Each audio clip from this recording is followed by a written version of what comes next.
आदाब, मैं हूँ वसतुल्लाह ख़ान, मेरे साथ हैं ज़र्रार खोड़ो और इस्लामाबाद में हैं वो बशीर ज़ैदी। जो लोग रात देर तलक जागने के आदी हैं वो कल रात को याद करें। कोई 11:30 पौने 12 के करीब कुछ चैनलों पे पट्टियाँ चलनी शुरू हुई कि आसिया बीबी को मुल्तान जेल से रिहा कर दिया गया है। यहाँ तक बात ठीक थी। फिर पट्टी चलनी शुरू हुई कि आसिया बीबी को एक तैयारे में किसी नामालूम मुकाम की तरफ ले जाया गया है। ये बात भी दुरुस्त थी। फिर इत्तला आई कोई आधी रात के करीब कि आसिया बीबी जो हैं वो इस्लामाबाद में नूर खान एयरबेस पे उनका तैयारा लैंड किया है। यहाँ तक भी बात ठीक थी। उसके बाद अचानक एक और मज़ीद डिग्री का इजाफा हो गया इस खबर में। तो वो बशीर ज़ैदी हमारे इस्लामाबाद में मौजूद हैं। आप ज़रा इस कहानी का उक़्दा खोलिए। जी सर, हुआ ये था कि 2 रोज़ कबल जो है इंटरनेशनल मीडिया पर ये इंटरव्यूज़ चलने शुरू हो गए कि आसिया बीबी जो है मुल्तान की ख़वातीन की जो जेल है वहाँ मौजूद हैं। और आपको भी पता है कि ये बात ख़ासी हद तक मीडिया को मालूम थी, लेकिन इसको पर्दे में रहने दिया गया, keeping in view the hostile environment जो धरनों के बाद वो हुई। और उन्हें वहाँ पर भी एक सॉलिटरी कन्फाइनमेंट में रखा गया था, मगर ख़तरात थे कि कुछ भी हो सकता है, उनके खाने में कोई जहर मिला सकता है, कोई वहाँ हमला कर सकता है, जैसे कि हमारे पास प्रेसिडेंट्स हैं। तो उनको कल रात को मुल्तान जेल से रिहा किया गया और ले करके नूर खान एयरबेस पे उनका तैयारा लैंड किया, जिसके बाद उनको उनकी जो फैमिली है उनसे मिलवाया गया और उसके बाद उन्हें एक महफूज मकाम पर जा कर के रखा गया है। ये सारी चीज़ें जो हुआ तो ये, मगर जैसे ही वो वहाँ से उड़ी तो मुल्तान में जो मीडिया था उसने ये कहना शुरू कर दिया कि जहाज़ यहाँ से उड़ गया है। बदकिस्मती से हमारे यहाँ जो नूर खान एयरबेस की ऐसी कुछ रिवायात भी हैं कि यहाँ जब तैयारा लैंड हुआ तो ख़बरें आनी शुरू हुई कि जनाब कोई तैयारा उतरा है और वो तैयारा मुल्तान से उतरा था, कहीं बाहर से नहीं आया था। उसके बाद तीसरी जो है AFP और दूसरी जो इंटरनेशनल वायर एजेंसीज़ हैं उन पर भी ये खबर आ गई। 2 स्टेटमेंट्स जारी हुई, रादर ट्वीट्स कह लें। एक यूरोपियन पार्लियामेंट के जो सदर हैं एंटोनियो तजानी की जानिब से, उन्होंने उस चीज़ को वेलकम किया और कहा कि मेरी इत्तलात हैं कि वो she is been flown out, क्योंकि इंटरनेशनल ये ब्रेकिंग न्यूज़ बन गई। और AP अगर दे रहा हो, BBC दे रहा हो या AFP दे रहा हो तो ज़ाहिर 3 सोर्सेज जो हैं अगर ये ख़बर दे रहे हैं तो उसमें बैनुल अक़वामी तौर पर इसका एतबार किया गया। मगर हुआ ये कि इस सारी सूरत हाल में किसी ने हुकूमत से नहीं पूछा कि जनाब आप बताएं। नॉर्मली जो सहाफ़त में ये होता है कि अगर आपके पास एक एक्सक्लूसिव ख़बर है और आपको इतना अपने ज़राए पे एतमाद है तो आप कम से कम सरकारी एक वर्जन ज़रूर लेते हैं, चाहे वो उस चीज़ को डिनाई करें, चाहे एक्साइटमेंट में मारे ना कमेंट ना करें, एक्साइटमेंट में मारे ना जाएं। और ये मेरे ख्याल में सहाफ़त का पहला असूल है कि आपको सोर्सेज का मतलब 3 वायर एजेंसीज नहीं है। सोर्सेज का मतलब है कि जब आप चलाएंगे, और आपको पता है हमारे मीडिया के लिए तो ईद हो गई ना, उन्हें ये हुआ कि चलो जी BBC चला रहा है, AP चला रहा है, उनके कंधे पे बंदूक रख करके हम भी चला देते हैं। रात का वो पहर था जब शायद जो है हुकूमती ओहदेदारान या तो अवेलेबल नहीं थे या फिर ये था कि किसी ने शायद कोशिश ही नहीं की, क्योंकि ऑफिशियली इन तीनों खबरों की AP, AFP और तो BBC पहली तरदीद वो बशीर कहाँ से आई? दफ्तर खारजा से आई? कहाँ जी से? सर,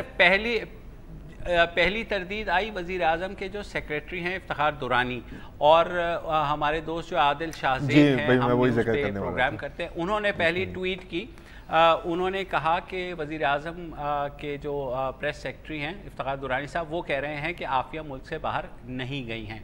और आज फिर वहाँ से सिलसिला चलना शुरू हुआ। तमाम जो दफ्तर खारजा आ गया बीच में, बैनुल अक़वामी इदारे, फिर दफ्तर खारजा आ गया। उसके बाद फवाद चौधरी साहब को ज़ाहिर है आपको पता है मीडिया से उनकी मोहब्बत उन्हें तो मौका मिल गया, क्योंकि तो उन्हें तो मौका मिल गया। तो सुने कि उन्होंने क्या कहा उसके बाद। आज सुबह अखबारात में बहुत ही रात को भी गैर जिम्मेदाराना रिपोर्टिंग की गई आसिया के मामले को लेके, आसिया बीबी के मामले को लेके, और ख़ुद ही अपनी तरफ से ये खबरें रात को गढ़ ली गई कि उनको पता नहीं कोई गैर मुल्की सफ़ीर आया है और वो साथ ले जाएगा। पाकिस्तान एक सॉवरन कंट्री है, हम एक ऐसा नहीं है कि कोई भी सफ़ीर आएगा हमें कहेगा ये कर दें और हम सारे जो हैं वो उसके पीछे लग जाएंगे। खुद भी कुछ कॉमन सेंस होनी चाहिए, अपने आप को इतना भी डिग्रेड नहीं करना चाहिए। और फिर आज एक दो अखबारात ने जिस तरह से फ्रंट पेज के ऊपर, ये इंतहाई गैर जिम्मेदाराना सहाफ़त की एक मिसाल थी, और जायज़ा ले रहे हैं कि इसके ऊपर क्या कार्रवाई होनी चाहिए, इसके ऊपर जायज़ा ले रहे हैं कि किस तरीके से इन मामलात को जो है वो किया जाए, क्योंकि देखिए इसके नतीजे में तो पूरे जान और माल का ख़तरा हो सकता था। जिस तरीके से गैर जिम्मेदाराना तरीके से इसको हाईलाइट किया गया, जिस तरीके से बताया गया, और इसके ऊपर जो है वो मुतल्लिका जो शोबे हैं वो अपना इसके ऊपर कार्रवाई जो है वो करें। तो ये था जी ज़रार, मैं for once I have to agree with नहीं, बिल्कुल बिल्कुल। अच्छा, अब यहाँ पर बिल्कुल बिल्कुल उन्होंने सही बात की। नहीं, बात तो सही की है। उन्होंने जो बात की, हाँ जी बोले। मैं सिर्फ ये कह रहा हूँ कि जो फवाद चौधरी ने बात की कि यहाँ पर लोगों की जानो माल को ख़तरा हो सकता है, तो उसके फ़ौरन बाद आज सुबह एक वीडियो गर्दिश करनी शुरू हुई सोशल मीडिया पर, जिसमें कोई एक सपोजिटली हैंग आसिया कॉन्फ्रेंस हुई है कि मजहबी किसी ग्रोह की जानिब से, जिसमें खड़े होकर के कहा गया कि अगर ये खबर सच है कि उसको बाहर भेज दिया गया है तो वज़ीर आज़म को लटकाया जाए आसिया की जगह। मतलब इस हद तक उस खबर से आप इफेक्ट देखें। जिस बात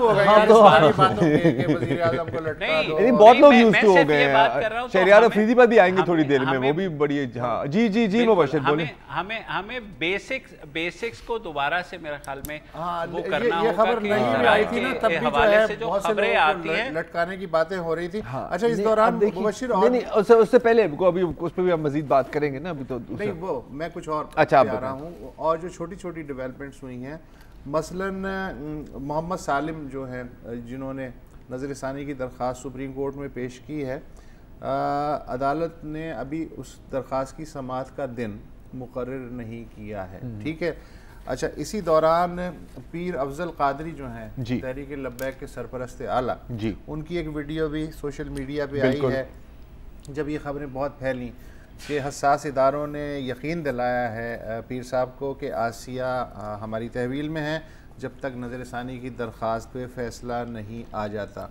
अच्छा, जहाँ तक ये मामला है कि जिन्होंने तोड़ फोड़ की है उनका क्या मामला है, तो एक शहरी, अब बात फिर सिविल सोसाइटी है, एक शहरी अब्दुल्ला मलिक ने सेशन अदालत लाहौर में दरख्वास्त दी कि सिविल लाइन पुलिस थाने में मैं गया था कि जी ये खादिम हुसैन रिजवी साहब हैं, अशरफ जलाली और दीगर अफराद, उनके ख़िलाफ़ अदलिया और मुसल्लह अफवाज को धमकियाँ देने के सिलसिले में और बगावत के इल्ज़ाम में जो है FIR मेरी तरफ से दर्ज करें, तो उन्होंने इनकार कर दिया।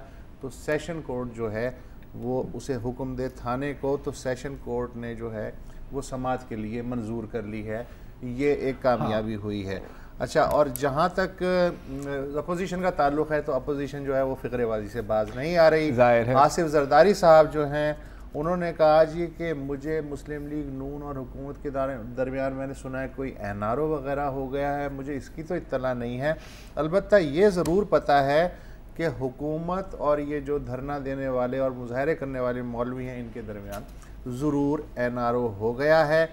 बकौल जरदारी साहब के इस वक्त मुल्क अंडर 14 टीम के हाथ में है, और PTI हुकूमत का दिल नहीं चाह रहा कि वो अपोजिशन की सियासत तर्क करके अब बाकायदा एक हिज़्ब इक़्तिदार की सियासत शुरू कर दे। बिल्कुल। अच्छा, आबिद शेर अली साहब भी इसमें बीच में कूद पड़े हैं। ठीक है, उनका ज़ाती मामला पता नहीं जिक्र करना चाहिए उनका या नहीं करना चाहिए बड़े लोगों के सामने। तो नून वाले कह देंगे जी ये उनका ज़ाती ट्वीट है। अच्छा, सेनेट में ज़ाहिर है आज भी धुआंधार यही मामला था, लब्बैक और धरने और आसिया वगैरह छाए रहे। तो जो वज़ीर मुमलिकत बराए दाखिला हैं शहरियार आफरीदी, उससे पहले थोड़ा सा ये जो अभी जो पहले डिबेट हो रही थी ना कि खबर कहाँ से आई, उसमें बस एक चीज़ मैं क्लियर करना चाहता हूँ। अभी मुबश्शिर आप भी, क्योंकि मैं भी ऐसी गलतफहमी में फंस गया था। ये जो था ना, जो यूरोपियन पार्लियामेंट के सदर की ट्वीट है, हाँ, अब मैंने जब पहली दफ़ा पढ़ी तो उसमें मुझे भी लगा कि वो तस्दीक कर रहे हैं कि वो पाकिस्तान से बाहर चली गई है। फिर आपने कहा कि यार नहीं, ऐसा नहीं है। फिर उसको मैंने दोबारा पढ़ा, उसमें सिर्फ लिखा हुआ था taken to a safe place. अब इसका कोई भी मतलब हो सकता है कि पाकिस्तान के अंदर भी सेफ प्लेस, तो उसने इस बात की तस्दीक की। जहां तक ये ज़राए बराए की बात है, तो देखिए जब इतनी कोई बड़ी खबर होती है तो आप सिर्फ उसको ज़राए पर बेस ना ही करें, तो बेहतर है, क्योंकि मिनिस्ट्री ऑफ इंटीरियर के जरा एक ओहदेदार वो पीएन भी हो सकता है और वो मिनिस्टर ऑफ इंटीरियर भी हो सकता है, तो एक बहुत बड़ी रेंज होती है। आपको पता, आपका just give you a reminder, आपको याद है शान तासीर ने CNN के ऊपर ये कह दिया था कि एक हफ्ते कबल के जनाब वो पहुंच गई हैं कनाडा, और उस पे हंगामा मच गया था। Then again we had to clarify कि जनाब ऐसी बात नहीं है। तो ये इररिस्पॉन्सिबिलिटी जो है बिल्कुल बहुत से लोगों ने की सर, क्योंकि शान तासीर वहाँ कनाडा में बैठकर CNN को इंटरव्यू दे रहे हैं। हम इंटरनेशनल मीडिया से खासे मुतासिर हो जाते हैं। बिल्कुल। और क्योंकि गोरे ने कह दिया यार अब तो सही होगा यार, बहरहाल गोरे ने कह दिया तो भाई फिर तो मानने का ना। लेकिन मसला ये है कि इस चीज़ को हमें बहुत ही डेलिकेटली डील करना होगा। अगर देखें हुकूमत रियासत ख़ुद इस चीज़ को डेलिकेटली डील कर रही हैं, अब किसी की भी ज़िंदगी को ख़तरा हो सकता है। फवाद चौधरी साहब ने ख़ुद कहा, तो मीडिया वाले जितने भी हैं, ज़ाहिर है सर हम तो छोटे चैनल से हैं, मगर जिन्होंने ये ख़बर लगाई लोकल मीडिया में भी, उन्होंने भी अपनी सिर्फ ज़िम्मेदारी इस हद तक पूरी की कि उन्होंने कह दिया निजी बरतानवी इदारे, निजी अमरीकी इदारे, फलां निजी फ्रांसीसी ख़बर रसां एजेंसी, इस तरह करके आपने चला तो दी। क्या आपने अपने तौर पर किसी ने कंफर्म किया? आदिल शाहजेब के अलावा तो बहुत कम लोगों ने किया है।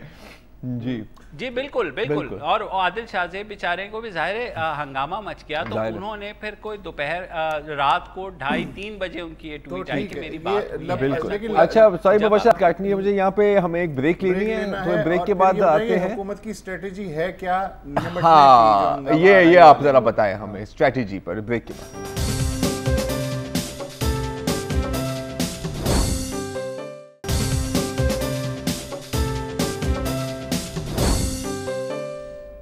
अच्छा, जब से ये कज़िया शुरू हुआ है सुप्रीम कोर्ट के फैसले के बाद के जी तहरीक लब्बैक और दीगर जमातों ने जो है धरने वगैरह दिए, उसके बाद से ज़ाहिर है कि हिज़्ब इख्तिलाफ़ को एक बिल्ली के भाग में छीका टूटा, एक मौका हाथ आया और बिक गई है गवर्नमेंट टाइप जो है मुस्तकिल एक कैंपेन जो है आज तक चल रही है। और हुकूमत भी बहुत ही साबित कदमी के साथ कभी कौमी असम्बली में और कभी सेनेट में धुआंधार किस्म का दिफा कर रही है।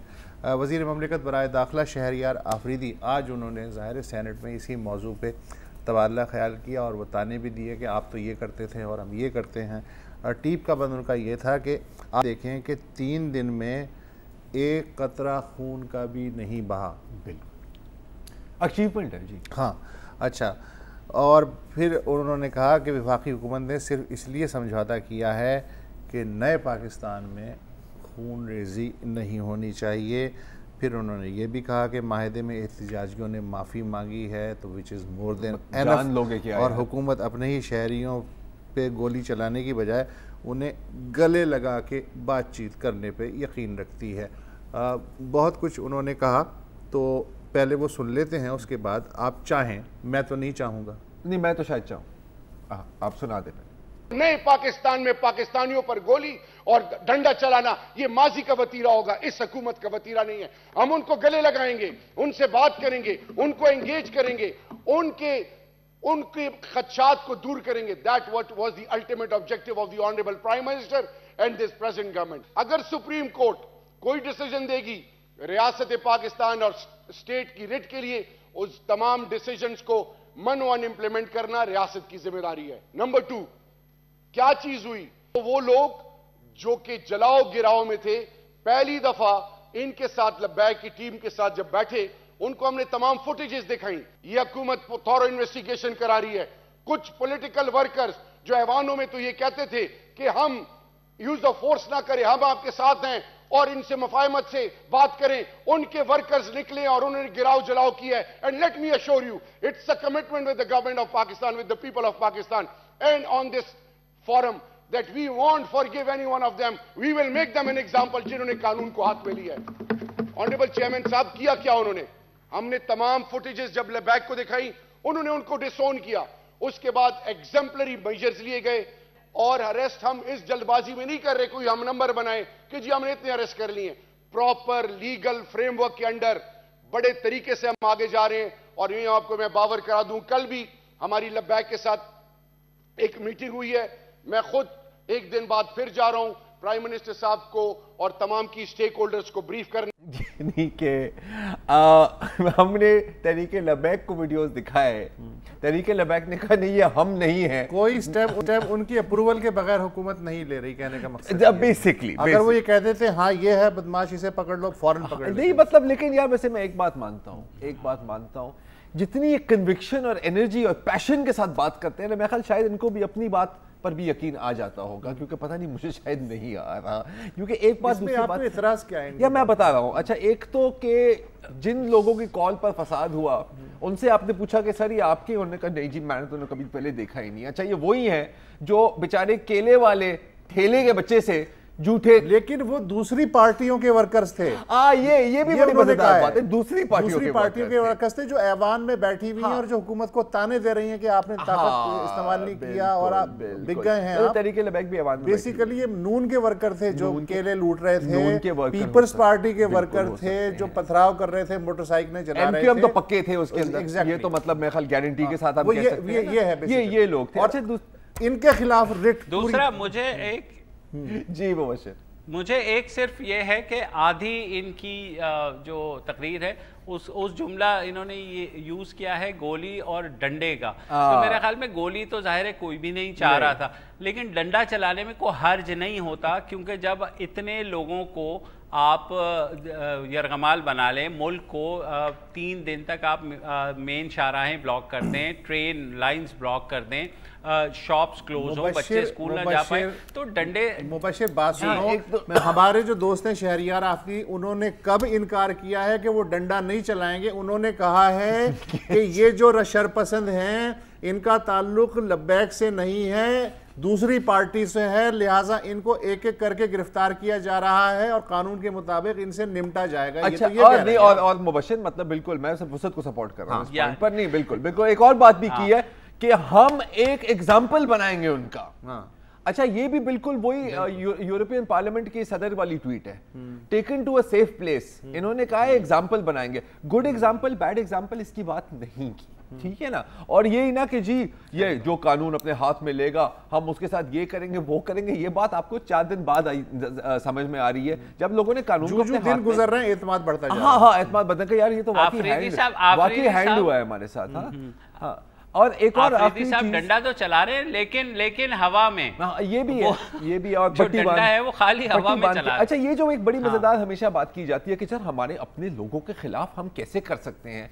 अब यार पेशावर यूनिवर्सिटी में भी कुछ हुआ था, शायद याद है आपको, डंडे वंडे चले थे वहां पर, वो किसके लोग थे मुझे ये नहीं पता, स्टूडेंट्स ही थे। अगर वहां पे भी सही है तो यहाँ पे भी सही है।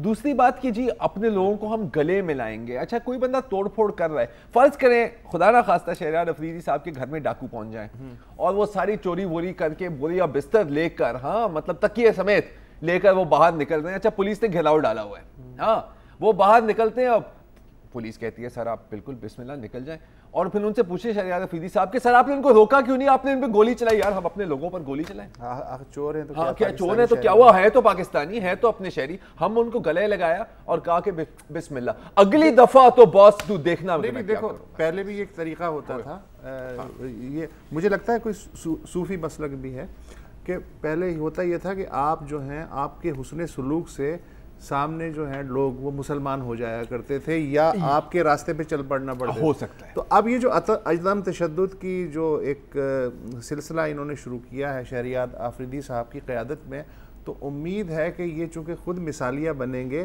तो सामने जो लोग हैं अचानक उनके हाथ से डंडे गिर जाएंगे, तलवारें गिर जाएंगी और वो जो हैं वो माफ़ी मांगेंगे कि हमसे गलती हुई सरकार, हमें माफ़ कर दीजिए।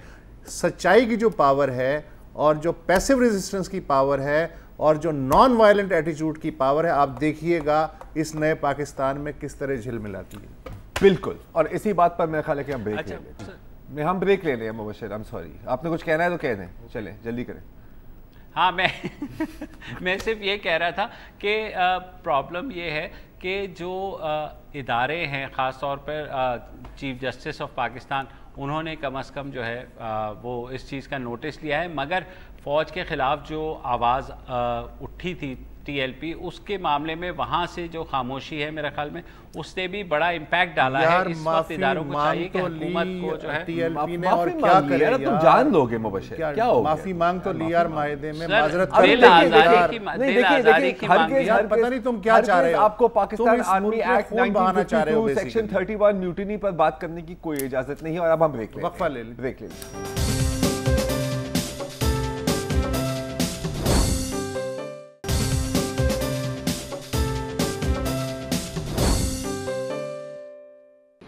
रिश्ते दिल तेरे जमाने में रस्म ही क्या निभानी होती। रिश्ते दिल तेरे जमाने में रस्म ही क्या निभानी होती। मुस्कुराए हम उससे मिलते वक्त, मुस्कुराए हम उससे मिलते वक्त रोना पड़ते अगर खुशी होती।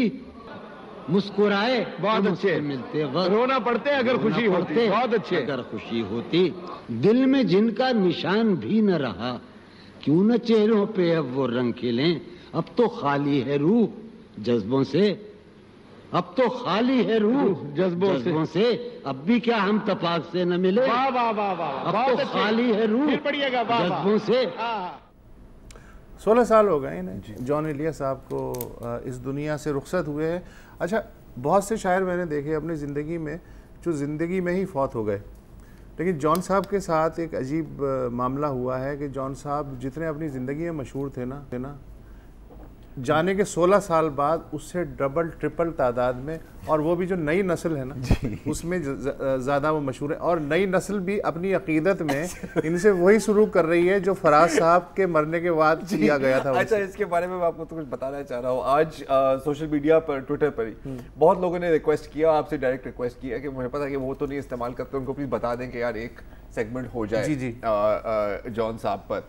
तो एक हमारे भाई है राजिक याराज नाम दिया है ट्विटर पर, उनका भाई, उसने कहा कि यार मैं पागल हो गया हूँ, आज हर एक बंदा जॉन एलिया साहब की शायरी को शेयर कर रहा है और 80% ये शायरी उनकी है ही नहीं, और वो कह रहे हैं हम सबसे बड़े फैन हैं। और वो कह रहे हैं हम सबसे बड़े फैन हैं, और फिर कहता है यार अल्लाह के वास्ते इनको कोई रोक दो, आधों का तो कोई वजन भी नहीं है और नीचे लोग वाह वाह कह रहे हैं। ठीक है, फिर कोई जवाब देती है नीलम साहिबा, वो कहती है कि जो जॉन अल्फाज नहीं एहसास लिखते हैं। तो वो बेचारा फट गया, वो उसके ऊपर ऐसे कहा कि यार लेकिन वो एहसास जॉन साहब के लिखे हुए होने चाहिए ना यार।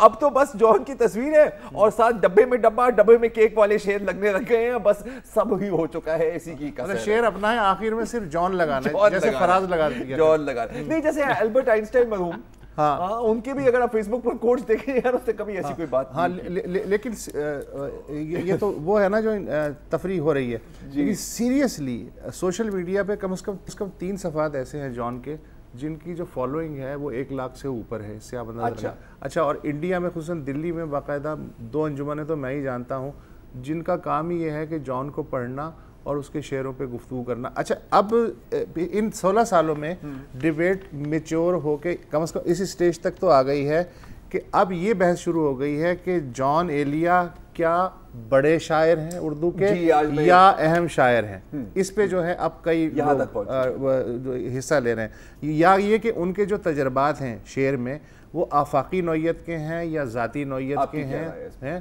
नहीं, मेरी राय इसलिए कि डिबेट चलने के लिए मैं ये कह रहा हूँ, अच्छी बात ये है। अब जाहिर है कि कोई कंक्लूजन तो इस पर नहीं निकल सकता ना, ये कोई करंट अफेयर्स तो है नहीं, ये तो चलती रहेगी बहस और इसी तरह दर खुलता रहेगा। लेकिन आज आपने बात की तो आज की जो करंट अफेयर्स हैं, हाँ, उस पर कुछ है। शायर का यही है मसला।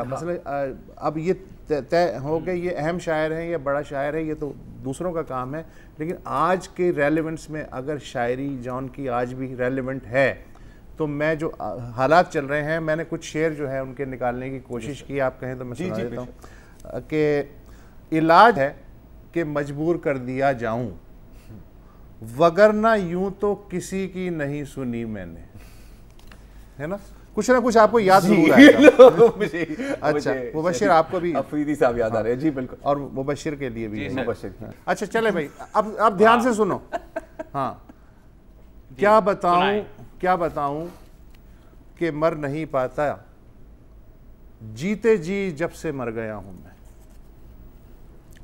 आप कम से कम आवाज जरूर, मैं वाक कर रहा हूं सर, मैं दिल में वाक। आप एक और नींद ले लीजिए, काफिला कूच कर गया कब का। वाह, जो गुजारी ना जा सकी हमसे, हमने वो ज़िंदगी गुजारी है। मैं भी अजीब शख्स हूँ, इतना अजीब हूँ कि बस खुद को तबाह कर लिया और मलाल भी नहीं। वाह, आप किसी पे भी रख के, किसी गिरोह पे, किसी कौम पे, खुद पे रख के ये शेर पढ़ सकते हैं आराम से। कहाँ का दीन, क्या दीन, कैसा दीन, ये क्या गड़बड़ मचाई जा रही है, ये आज के दिन बिल्कुल के हिसाब में आप इसे रख सकते हैं। जॉन इस्लामियों से बहस न कर, तुंद हैं ये समूद व आद बहुत, आद व समूद। अच्छा, फिर एक जो है उनकी गज़ल में से मैंने कुछ शेर जो है निकाले, उससे भी आपको अंदाज़ा हो जाएगा कि मरना फिज़िकली जो है वो इर्रेलेवेंट है शायर का। ये काफ़ी है कि हम दुश्मन नहीं हैं, वफ़ादारी का दावा क्यों करें हम। वफ़ा, इखलास, कुर्बानी, मोहब्बत, अब इन लफ्ज़ों का पीछा क्यों करें हम। किया था अहद जब लम्हों में हमने, तो सारी उम्र ईफा क्यों करें हम। नहीं दुनिया को जब परवाह हमारी, तो फिर दुनिया की परवाह क्यों करें हम। बहुत खूब। हैं बाशिंदे इसी बस्ती के हम भी, तो खुद पर भी भरोसा क्यों करें हम। पड़ी रहने दो इंसानों की लाशें, ज़मी का बोझ हल्का क्यों करें हम। ये बस्ती है मुसलमानों की बस्ती, यहाँ कारे मसीहा क्यों करें। हाय, बहुत खूब, बहुत ये है, वही होता है ना, दैट इज इमॉर्टैलिटी जिसको ये है। तो बस जॉन को एक और मौका देते नहीं, असल में जॉन साहब के शेर के बाद नसर में गुफ्तगू शायद मुश्किल हो जाती है। बिल्कुल, एक वक्फा ले लें।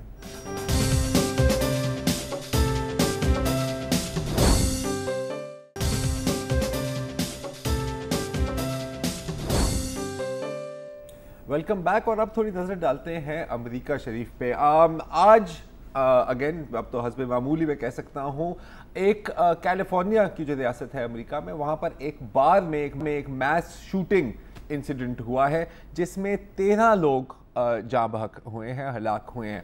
आयरॉनिक बात इसमें यह है कि तकरीबन एक साल पहले लास वेगस में भी एक शूटिंग हुई थी जिसमें तकरीबन 60 लोगों को मारा गया था। वो स्नाइपर राइफल ली थी उसने अपने होटल की बैल्कनी से। यार अब ये इत्तेफाक देखें कि बहुत लोग जो वहां से बच कर आए थे वो आज इस बार में मौजूद थे, पहली शूटिंग के सर्वाइवर, और उसमें से कुछ लोग जो पहली शूटिंग में बच गए थे वो हलाक हो गए थे। जो बच गए हैं उनका जो अभी जहन की जो हालत होगी मैं नहीं समझ सकता। अच्छा, इसको मैं बार बार मैस शूटिंग इसलिए कह रहा हूँ क्योंकि ये वाकई दहशतगर्दी का केस नहीं था। हमें कैसे पता कि दहशतगर्दी का केस नहीं था, क्योंकि जो शूटर हैं वो है मिस्टर इयन डेविड लॉन्ग, और गोरे चिट्टे हैं जाहिर है, और यूएस मरीन्स में होते थे 28 साल की उम्र। हाँ, तो ये दहशतगर्द तो नहीं हो सकता। दहशतगर्द नहीं, ये तो दिमाग की जाहिर है दिमाग की खराबी है। लेकिन थोड़ी देर पहले ये दहशतगर्दी थी क्योंकि जो इब्तिदाई रिपोर्ट्स आई थी हस्बे मामूल, जैसे अभी हम आसिया बीबी के केस में बात कर रहे थे, मिस रिपोर्टिंग हुई थी और किसी ने कहा था कि हाँ जी उसकी दाढ़ी थी और वो ब्राउन सा लगता था, दहशतगर्दी ये बताए ट्रंप वाज राइट, और अब जाहिर है कि सब जिप करके बैठे हुए हैं। मेरी एक आइडिया है कि अमेरिका हमेशा और ये वेस्टर्न मुल्क ममालिक हमेशा कह रहे होते हैं ना यार ये आपके यहाँ बहुत दहशतगर्दी होती है, और ये जो डी रेडिकलाइजेशन प्रोग्राम इनको फंड ना किया करें, बॉम्ब्स ना गिराएं, प्लेन से ना आप सिर्फ फेयर एंड लवली गिरा दो, तो इसके बाद फिर जो भी वारदात होगी वो दहशतगर्दी नहीं होगी क्योंकि गोली चमड़ी से हो रही है तो जाहिर है कि मेंटली डिस्टर्ब्ड है। एनीवे, बहरहाल एक और जो खबर है अमेरिका से जो आई है, जाहिर है आपको पता होगा कि कल वहां पर मिड टर्म इलेक्शंस हुए थे कांग्रेस के, और कांग्रेस गई है ज्यादातर डेमोक्रेट्स के हाथ और सेनेट जो है वो अभी भी रिपब्लिकन्स के पास है। अच्छा, हमें इससे कोई लेना देना नहीं है। हमारे लिए जो यहाँ पर खबर बनी वो ये कि 2 मुसलमान खवातीन शायद पहली बार मैं इसमें बता दूं कि एक तो अच्छी बात यह है कि इस दफ़ा के जो इलेक्शन हुए हैं ना ऐवान नुमाइंदगान और सेनेट के, उसमें खवातीन की सबसे ज़्यादा तादाद ने हिस्सा लिया है। बिल्कुल, और 100 से जायद मुसलमान उम्मीदवार इस इलेक्शन में खड़े हुए, 100 से जायद, which is all itself record. अच्छा, तो हुआ क्या? ठीक है, अब अगेन जॉर्जिया में थोड़ी सी आपको इसकी हिस्ट्री बता देता हूँ। ये साउथ में है और यहाँ पर बड़े नस्ल के मसले मसाइल, राइट्स और स्लेवरी वगैरह यहाँ पर बहुत ही गढ़ था एक, ठीक है ना।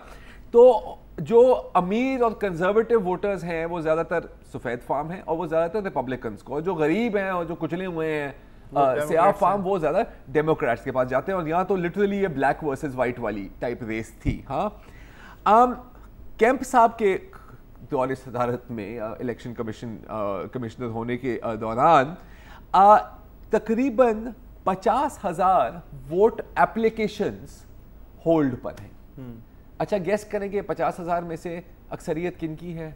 कालों की, तकरीबन 90%। अच्छा, होल्ड पर क्यों है? ये कहते हैं प्री पोल मैनिपुलेशन, जो अमेरिका में वोट सप्रेशन कहते हैं। मतलब वोट रजिस्ट्रेशन नहीं हो रही, वोट रजिस्ट्रेशन नहीं हो रही, वो बड़ी कोशिश कर रहे हैं। क्यों? क्योंकि वो कहते हैं कि आपका डेटा एग्जैक्ट मैच होना चाहिए। अगर आपने जेर लिखी है, यहाँ पे जबर है, आउट है। अगर आपका सिग्नेचर एग्जैक्ट, तो ये एक टेक्निक है। अच्छा, पिछले 8 सालों में 15 लाख वोटर्स को लिस्टों से खारिज हटा दिया है। 90% काले हैं। अच्छा, फिर क्या होता है कि जो मेन जो कालों के इलाके हैं वहां पर लोग गए वोट करने। अच्छा, अमेरिका में वोटिंग के दिन छुट्टी नहीं मिलती आपको। जो दो दिहाड़ी के होते हैं वो अपने पैसे जेब काट कर वापस आते हैं, क्योंकि बॉस तो आपको पैसे नहीं देंगे। वो वहां पर पहुंचे तो लंबी लंबी लंबी कतारें लगी हुई हैं।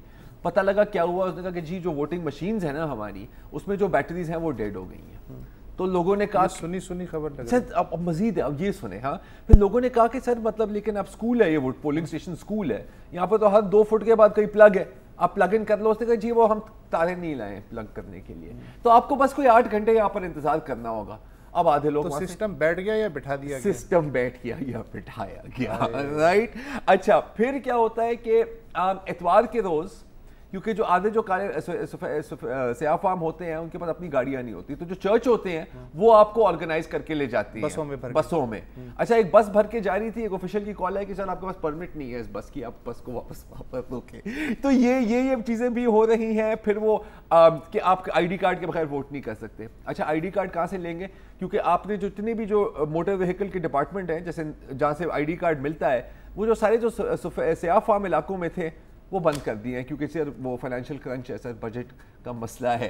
तो मतलब मुझे तो बड़ा मजेदार लगा। उनके पास इतने कालों के पैसे नहीं होते कि दूर दराज जाके शनाख्त यही। अच्छा, अगर आप अलग अलग लो तो ये कोई बड़ी बातें नहीं है, मिला दो तो इलेक्शन की हार या जीत का फर्क। तो क्या हम अमेरिका हैं या अमेरिका पाकिस्तान? मैं ख्याल इस पर सोचना पड़ेगा। आप भी सोचें, नाज़रीन आप भी सोचें। और अभी के लिए हमारे से इतना ही। अपना ख्याल रखिए, अब हम कल मिलेंगे। अस्सलाम वालेकुम। अगर आपको हमारे शो पसंद आया है तो प्लीज़ हमारे YouTube चैनल को सब्सक्राइब करें, और अगर मुनासिब समझे तो इस वीडियो को लाइक भी कर लें, तो कोई हर्ज नहीं है, और शेयर भी कर लें और कमेंट भी कर दें जी, वरना वो सब ऐसे ही लिखते रहेंगे। और ये जो दोनों कह रहे हैं ये कर लें जी प्लीज़, नहीं तो हमें भी घर जाना है, मैं आपके कंप्यूटर में नहीं रहना 24 घंटे। सही बात।